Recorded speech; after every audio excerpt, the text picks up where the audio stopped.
Que é, Gabi?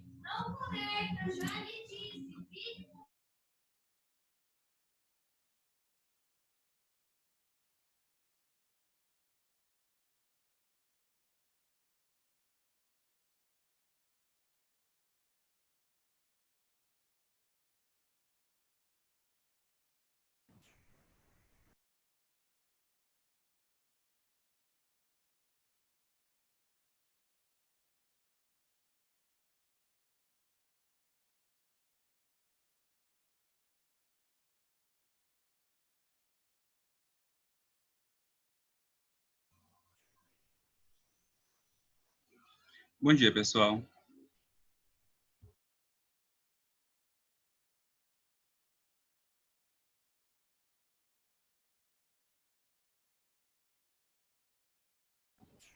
Bom dia, professor.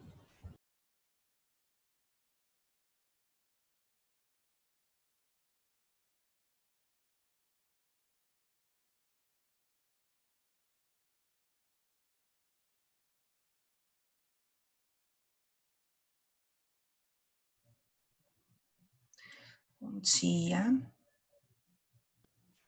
Bom dia, professora.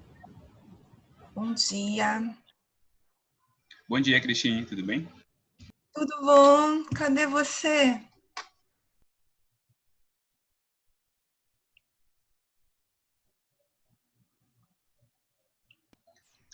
Só esperando o pessoal entrar para jogar.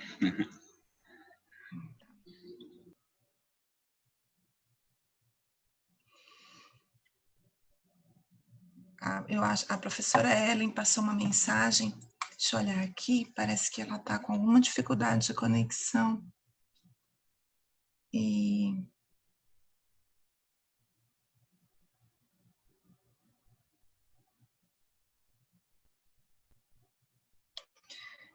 parece que ela está com algum problema de conexão. Por hora, tá tudo bem por aqui, mas a gente diz por hora, já que o tema é imprevisão, né? É sempre por hora mesmo.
dia a todos.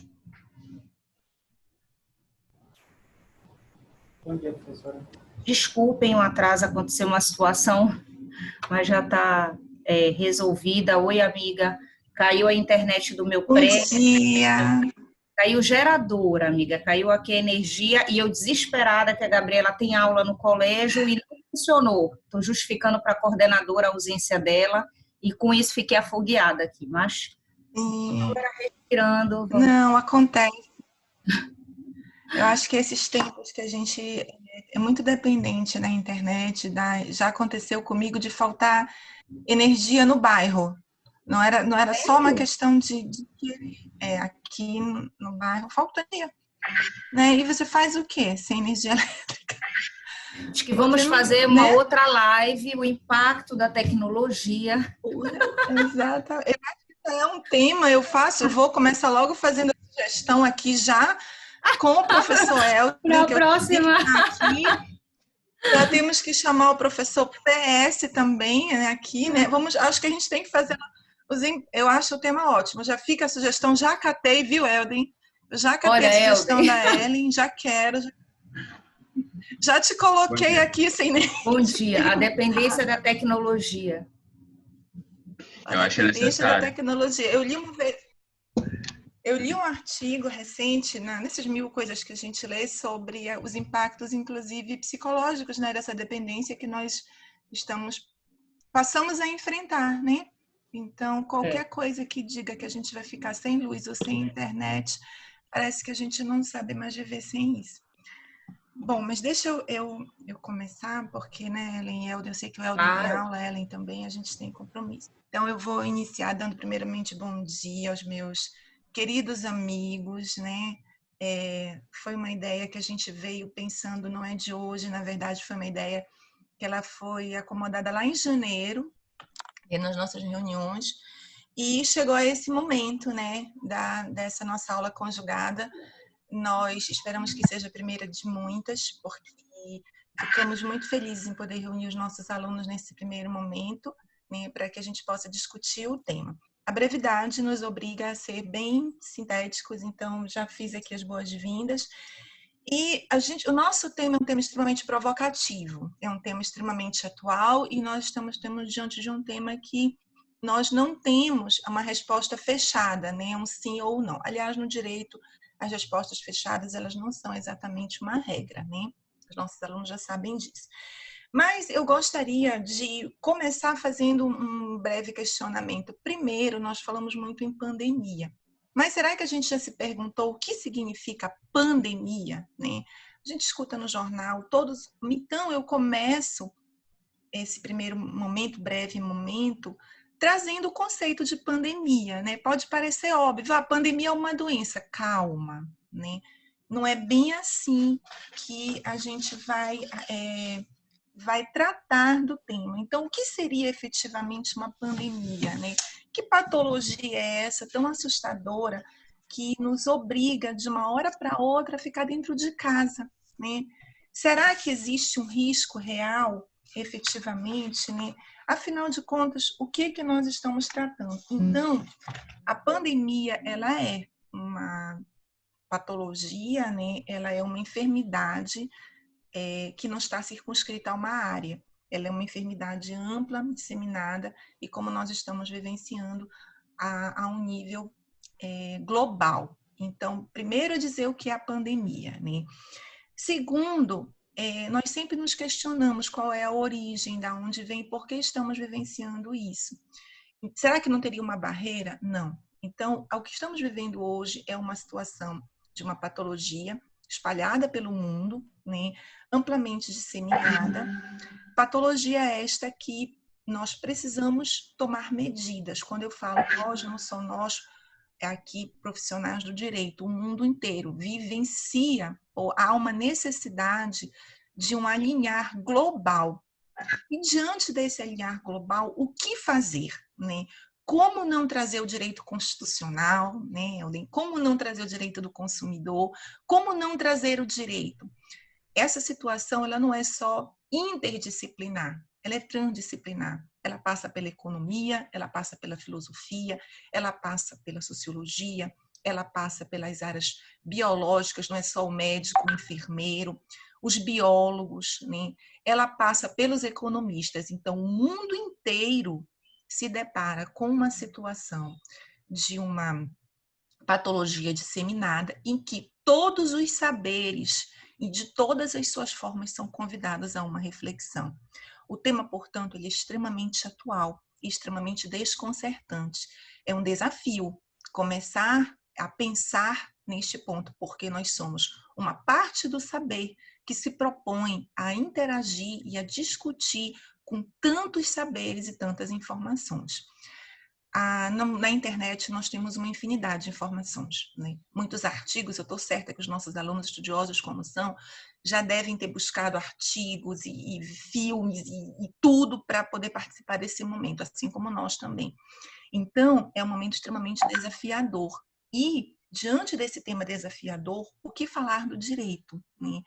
Começar a pensar em que, será que as nossas relações contratuais, as nossas relações obrigacionais realmente estão seguras?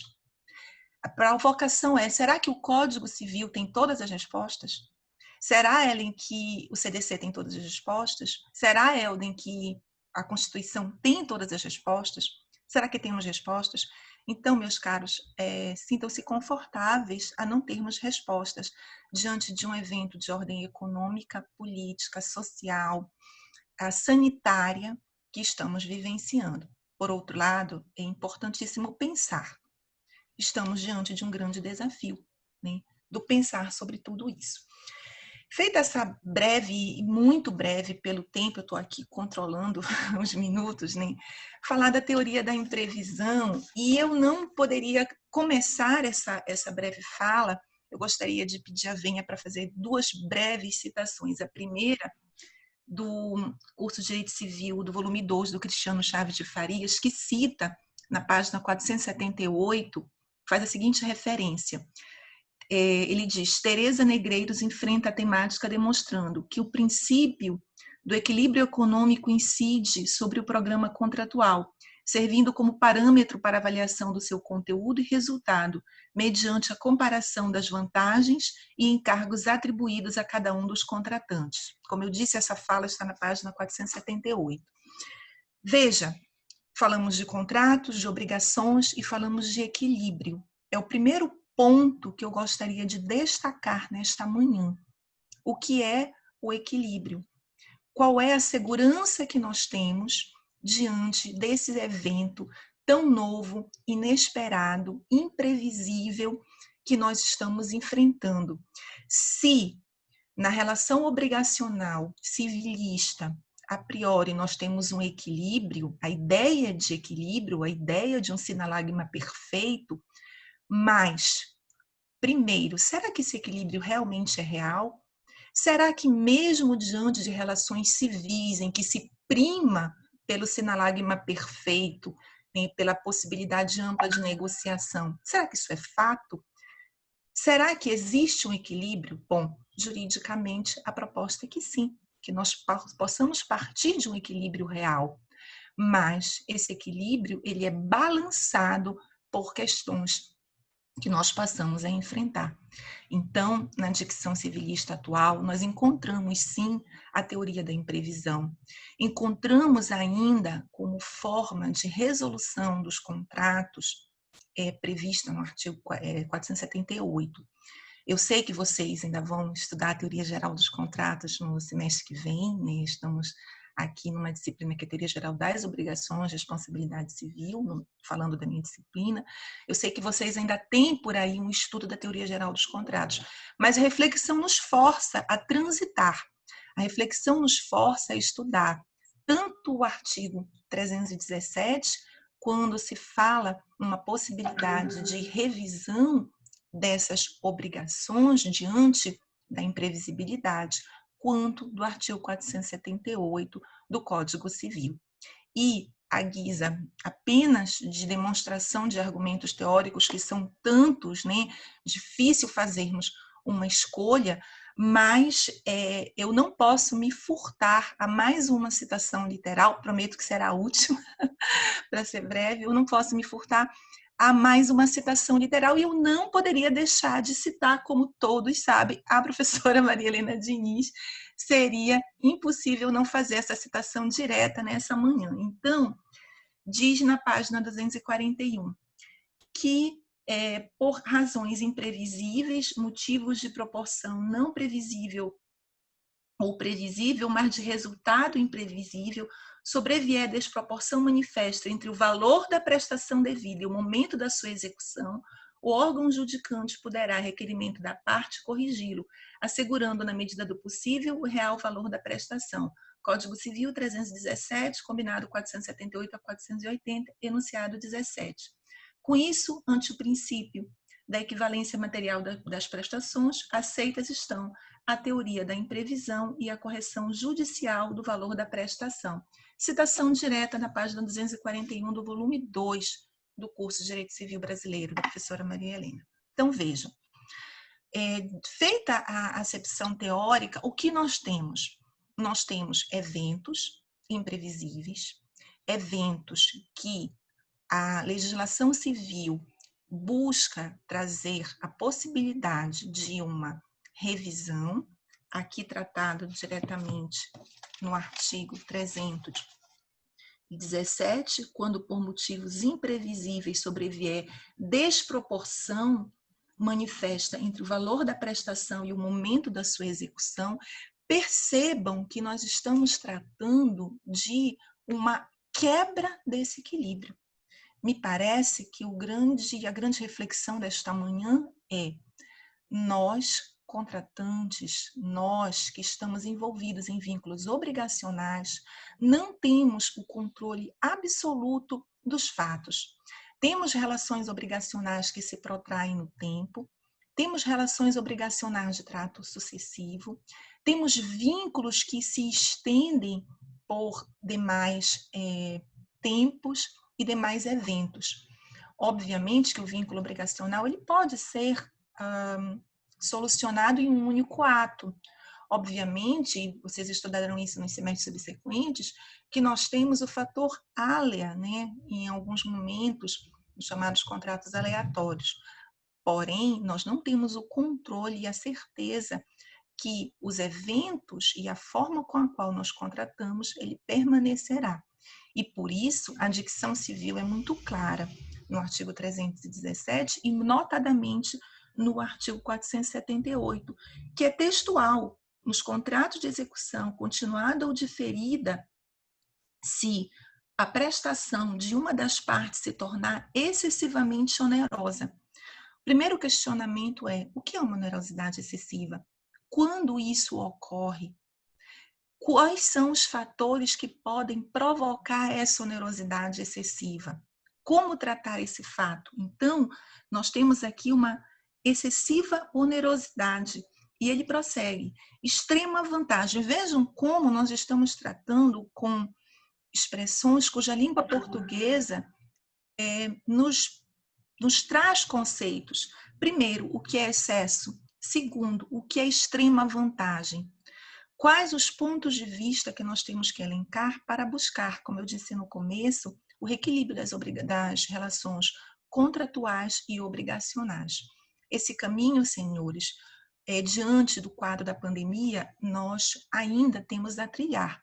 Por ora, o que nós temos é uma doutrina sedimentada, acolhida à teoria da imprevisão na legislação civil, acolhida à onerosidade excessiva, de forma textual. Temos um posicionamento do STJ que, em recente notícia publicada no dia 1º de junho agora de 2020, sob o título "Para o presidente do STJ, o princípio da Covid-19 não pode levar à interferência excessiva dos contratos". Essa notícia está publicada no site do STJ, de 1º de junho de 2020, e acolhe, como a mesma notícia diz, a situação exige ser realistas. Estamos diante de uma situação de guerra com um inimigo invisível, mas que fere tanto como uma bala, né? Essa é a notícia aqui que eu vi no site do STJ. Então, teoria da imprevisão diante do evento Covid, teoria da imprevisão diante de uma pandemia. Eu posso resolver os contratos? Eu posso extinguir o meu vínculo obrigacional? Eu posso adaptar e buscar esse equilíbrio? Será que existem outras soluções? Será que diante dessa possibilidade de adaptação, o que eu poderia fazer com o meu contrato? Será que eu poderia postergar o meu cumprimento? Será que eu poderia pedir uma diminuição dos valores? Será que se eu estou numa relação contratual em que eu devo receber objetos, eu posso pedir a diminuição desses objetos para que eu possa, com o tempo, vir a ter a possibilidade de vender esses objetos? Como tratar? Nunca passamos por uma situação como essa. Todavia, há uma necessidade de ampliar a interpretação das normas, sempre dentro dos ditames doutrinários e jurisprudenciais, para que nós possamos lidar com esse novo. E somente a casuística, somente o caso concreto poderá nos trazer essas soluções. Felizmente ou infelizmente, não temos respostas fechadas para dar, mas temos parâmetros, porque a legislação é clara, a doutrina é muito clara diante das possibilidades aqui trazidas. Então, sem passar muito mais do tempo, eu ainda gostaria de falar do projeto de lei em curso, mas acho que oportunamente eu terei essa possibilidade. Eu passo a palavra ao professor Helder, agradeço a oportunidade e a alegria de debater, que, na verdade, essa nossa aula conjugada ela é um grande debate, ela é uma grande conversa que nós estamos tendo. Então, Helder, você tem a palavra. Vou desligar aqui a câmera só por uma questão mesmo de facilitar aqui essas conexões, tá bom? Ou vou silenciar aqui. Obrigada, professora. Obrigado, professora Cristina, obrigado, Ellen. Eu também fico muito feliz com essa ideia. Eu acho que é um momento muito oportuno para nós discutirmos não só a relação entre as diferentes áreas do direito, né, que às vezes são vistas de uma forma muito, muito distinta, muito separada, mas também que a gente tem um momento assim, um pouco mais leve, né, menos expositivo, para a gente conversar sobre situações que são reais. Né? O direito não é um conhecimento, é um conhecimento prático. O direito ele se volta à nossa prática. Então, nós temos que analisar a prática e a sua implicação dentro do direito. Senão não faz sentido nenhum todo esse nosso esforço de 5 anos na graduação, essa reflexão, de novo, que tem que ser uma reflexão para o mundo real, né? O princípio que eu vou tratar dentro da Constituição, que eu acho que vai relacionar nossas três falas, é um princípio que é muito esquecido, mas que é um princípio que está na Constituição e que está em toda a história do constitucionalismo, que é o princípio da solidariedade. E aí eu vou recorrer a um exemplo que não é um exemplo atual, para a gente ver que esse princípio não é uma invenção do constitucionalismo, mas ele é um princípio que ele remete ao longo da história humana. Quando a gente vai estudar a história do direito, tem um tópico da história do direito que a gente não enfoca muito, mas que é muito interessante, que é o direito no Oriente Médio. E aqui tem um ponto interessante. No Oriente Médio antigo, eles já previam, e era muito frequente, né, o contrato de arrendamento de terras. Então, era normal que a pessoa tivesse um grande senhor de terras e arrendasse parte da sua terra. E havia, obviamente, um valor que deveria ser pago por essa terra. Mas a lei, não era o contrato, a lei previa que se houvesse algum tipo de situação anormal, o arrendatário tinha o direito de ter reduzido o valor do contrato. Então, por exemplo, uma praga, uma seca, situações que fugiriam daquele padrão normal do exercício ali da agricultura. Ou seja, aquele ônus ele deveria ser compartilhado entre tanto aquele que estava efetivamente exercendo atividade sobre a terra e o proprietário. Por que eu estou dizendo isso? Para a gente não pensar que essa reflexão toda aqui é uma reflexão que a gente inventou, né, ou que surgiu nos últimos 50 anos, mas que isso faz parte do próprio direito. O que a gente vive, e a gente viveu nos últimos anos, no período moderno, a gente chama, né, é um direito extremamente individualista. E esse direito individualista, ele não compreende essas implicações, essas exigências de solidariedade entre os membros da sociedade. Por isso que eu disse, esse é um princípio muito frequentemente esquecido dentro do direito, embora ele esteja ao longo de toda a história do constitucionalismo moderno. Então, quando a gente fala ali que o constitucionalismo ele surge principalmente no período da Revolução Francesa, das revoluções liberais, esse é um princípio que consta muito frequentemente.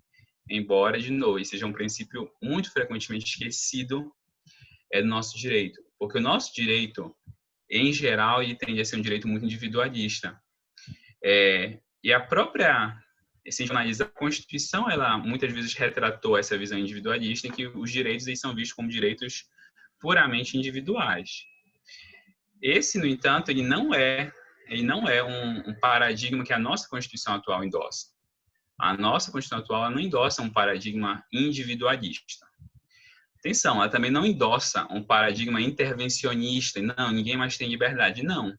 Ela busca estabelecer uma proporção muito razoável entre as exigências, entre a necessidade de uma atuação individual livre e também a necessidade que eu respeite ou que eu assuma certas obrigações dentro da sociedade.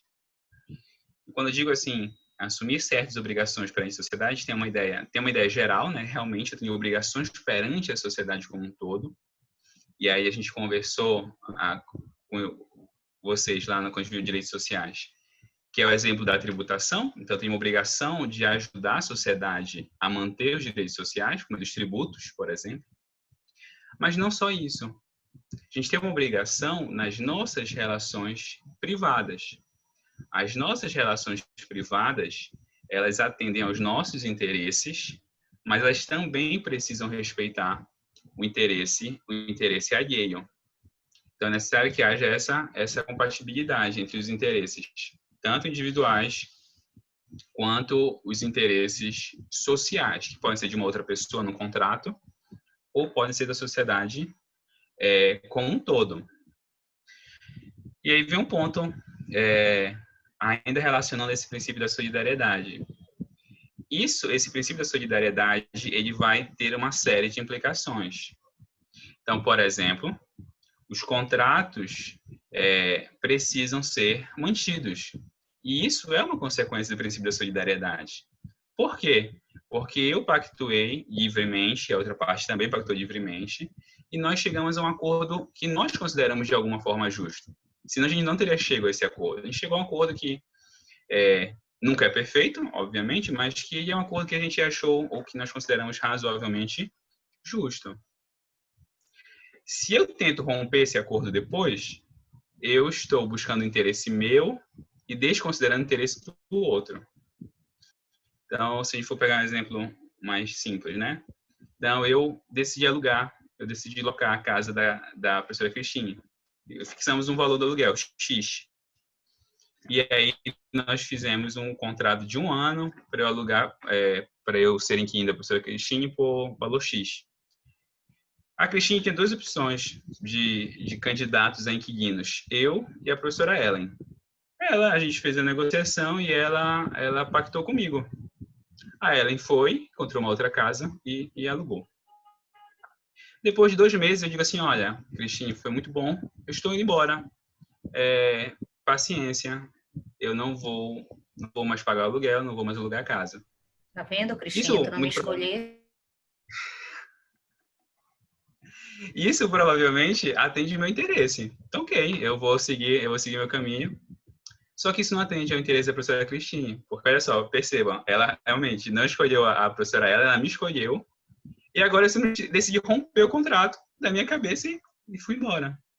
Então, percebam como a manutenção do contrato, né, isso que a gente às vezes assume como um princípio puramente individual, ele tem uma relação com o princípio da solidariedade. É porque eu não posso pensar só no meu interesse. Eu preciso assumir as obrigações com a outra parte. Eu preciso respeitar as obrigações que eu tenho com a outra parte. Então, o direito civil e o direito privado, como todo direito civil, o direito do consumidor, são típicos direitos que visam esse tipo de solidariedade. Esse tipo de solidariedade que a gente vai dizer assim, eu sempre digo assim, não confundam a solidariedade com um altruísmo solto. Não, você tem que ajudar as outras pessoas. Não, a solidariedade, ela pode ser autointeressada. Eu ajudo o outro e dessa forma também consigo me ajudar de alguma forma. É o caso do direito privado. O direito privado é esse tipo de solidariedade. Então, eu faço um acordo, eu estou ali respeitando o acordo, porque aquilo também atende ao meu interesse. Então, atende ao interesse do outro contratante, mas atende ao meu interesse também.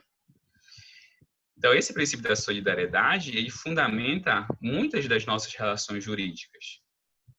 Só que não tem como esse princípio ser... Então, de novo, assim, né? Só recapitulando. Ele tem nossas relações jurídicas, inclusive privadas, mas, em tempos de normalidade, é muito mais simples tratá-lo. O problema é em períodos de anormalidade, como que nós estamos vivendo. E aí chega ao ponto, né?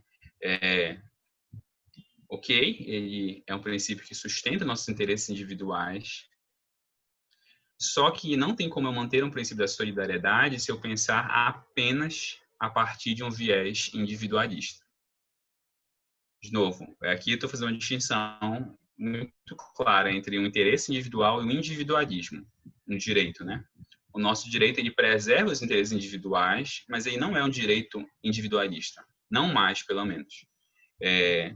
Então, se vocês forem lembrar lá de Civil 1, o princípio da socialidade, da sociabilidade, é um princípio que rege o nosso direito privado como um todo.